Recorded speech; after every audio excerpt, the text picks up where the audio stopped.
To the channel Acharyaji Online. Please subscribe the channel and press the bell icon. Suprabhatam भैया बहन। पिछले video में हम लोगों ने पढ़ा था कि लेखिका की दादी माँ ने मधुर व्यवहार से एक चोर का हृदय परिवर्तन कर दिया था और वह चोर जो अपमानजनक जिंदगी जीता था खेती करने लगा और सम्मानजनक जिंदगी जीने लगा। मतलब हम चाहे तो अपने मधुर व्यवहार से पत्थर भी पिघला सकते हैं, रेगिस्तान में भी फूल खिला सकते हैं और किसी का भी हृदय परिवर्तन किया जा सकता है। कहा भी जाता है कि दबाव से ना प्रभाव से अपना काम होता है मन के स्वभाव से। आज के वीडियो में हम आगे के प्रकरण के बारे में जानेंगे। उसके पहले इस कहानी में जो कठिन शब्द हैं उसका अर्थ बतला देता हूं। एक शब्द है दुर्योग, जिसका अर्थ होता है दुर्भाग्य। मिराग का अर्थ होता है मानसिक रोग। कंठस्थ का अर्थ होता है पूर्ण स्मरण, पूरी तरह से याद होना। बरकरार का अर्थ होता है कायम। पोंगापंथी का अर्थ है पुराने विचारों वाले। रिवाज का अर्थ है परंपरा। व्यक्तित्व का अर्थ होता है व्यक्तिगत प्रभाव। नतीजतन का अर्थ है परिणाम स्वरूप। फारिग का अर्थ होता है छुटकारा। तरबतर का अर्थ होता है पसीने से लथपथ है। खरामा खरामा मतलब धीरे धीरे। वगैरह का अर्थ है इत्यादि। इम्तिहान का अर्थ है परीक्षा। दिलचस्पी का अर्थ है रुचि।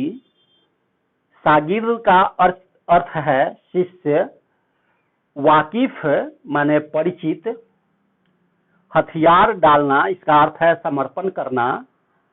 प्रयोजन का अर्थ है उद्देश्य और दरख्वास्त का अर्थ है निवेदन। तो लेखिका ने यहाँ बतलाया है कि 15 अगस्त 1947 ईस्वी को अपने देश को लंबे संघर्ष के बाद आजादी मिली। देश के कोने कोने में चप्पे चप्पे में आजादी का जश्न मनाया जा रहा था।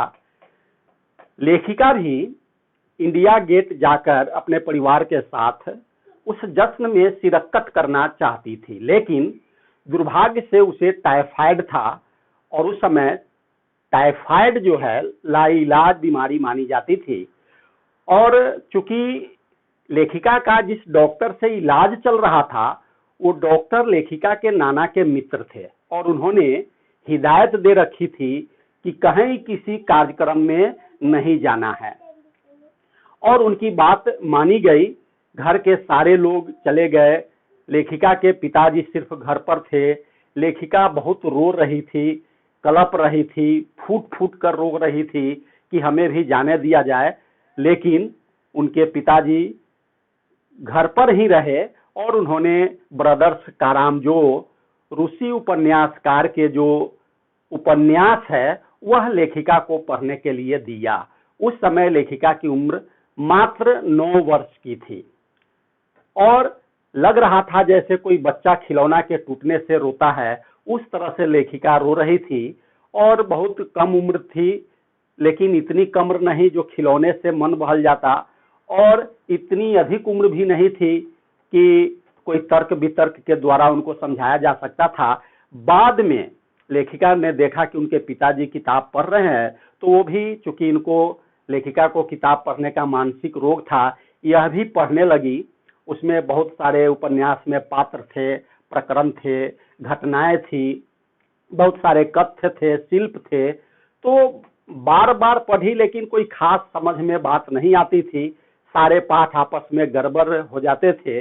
लेकिन उसमें जो एक अध्याय था बाल शोषण के विरुद्ध, बच्चों पर होने वाले अनाचार अत्याचार के विरुद्ध और बाल मनोविज्ञान से रिलेटेड, लेखिका को वो चीजें बहुत पसंद आई और उन्होंने अपने जो भी रचनाएं लिखी, जैसे कि जादू का कालीन, नहीं, 3 किलो की छोरी, कठगुलाब, उसमें बाल मनोविज्ञान से संबंधित और बच्चों पर होने वाले शोषण से संबंधित प्रसंग को ऐड किया।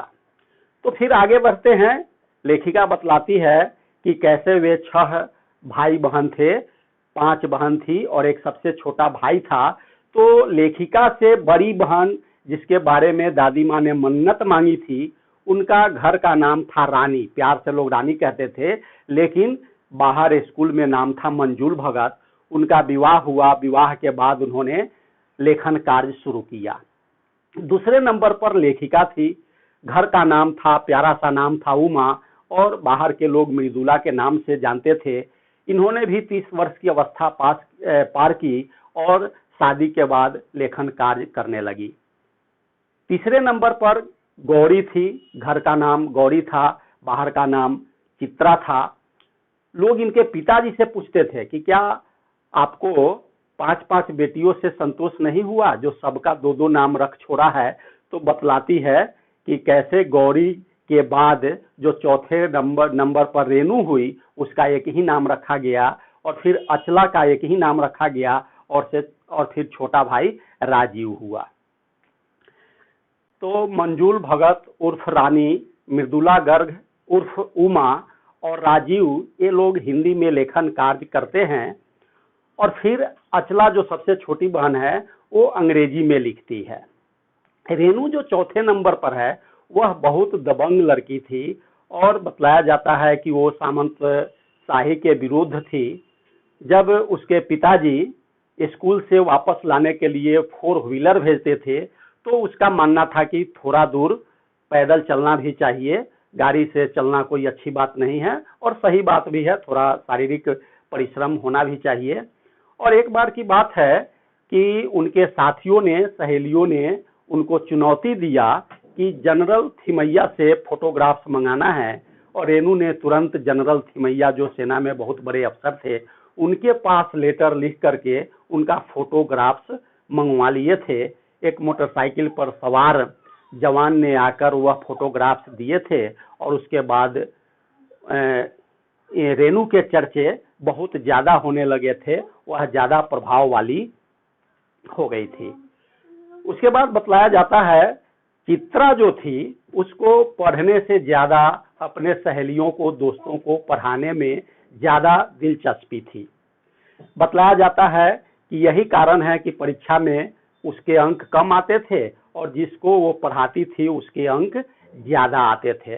बाद में चित्रा ने अपने मनपसंद लड़के से विवाह भी किया, जबकि लड़का को पता भी नहीं था, और ये चित्रा गई और बतलाई कि तुम मुझे पसंद हो और मैं तुमसे शादी करना चाहती हूँ। और ये भी बतलाया कि एक बार मैं जो तय कर लेती हूँ वो फिर वो हमेशा के लिए तय हो जाता है, उसमें तुम्हारी स्वीकृति अस्वीकृति कोई मायने नहीं रखती है।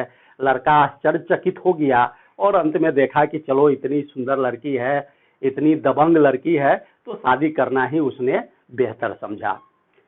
खैर, लेखिका ने बड़ा सुंदर प्रसंग यहाँ पर बतलाया है कि कैसे दाम्पत्य जीवन में, वैवाहिक जीवन में कभी कभी मनभेद होते हैं, मतभेद होते हैं। लगता है कि विवाह का बंधन टूट गया, लेकिन अपने धर्म में, अपने सभ्यता संस्कृति में शादी विवाह गुड्डे गुडिया का खेल नहीं है, 2 आत्माओं का मिलन है, जन्म जन्मांतर का बंधन माना जाता है। एटलीस्ट 7 जन्म का बंधन तो अवश्य माना जाता है, निभाया भी जाता है। तो लेखिका के जिंदगी में ये अवसर आए, लगा कि अब तलाक हो जाएगा, लेकिन बड़े सूझबूझ से इसको रोका गया। बाद में डालमिया नगर जैसे कस्बे में आने के बाद लेखिका ने देखा कि वहाँ स्त्री पुरुष में बड़ा भेदभाव है। ये लोग फिल्म भी देखने जाते हैं सिनेमा हॉल में, तो वहाँ अलग अलग समूह में बैठना पड़ता है। औरत है तो औरत के साथ, पुरुष है तो पुरुष के साथ। तो वहाँ लेखिका को बड़ा आश्चर्य लगा, चूंकि वो तो कोलकाता जैसे बड़े शहर से, दिल्ली जैसे बड़े शहर से आई थी, और उन्होंने हार नहीं माना। बाद में स्त्री को, पुरुष को स्टेज शो करने के लिए राजी कर लिया।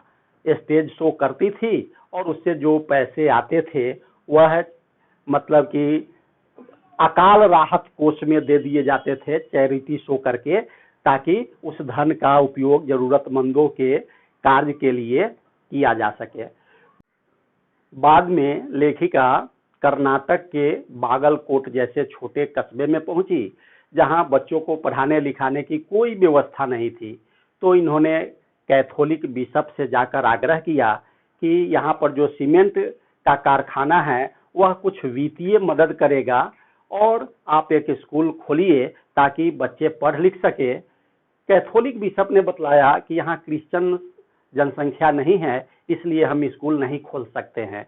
लेखिका ने कहा कि दूसरे धर्म के बच्चे में भी प्रतिभा होती है, वे भी होनहार होते हैं, वह भी पढ़ सकते हैं।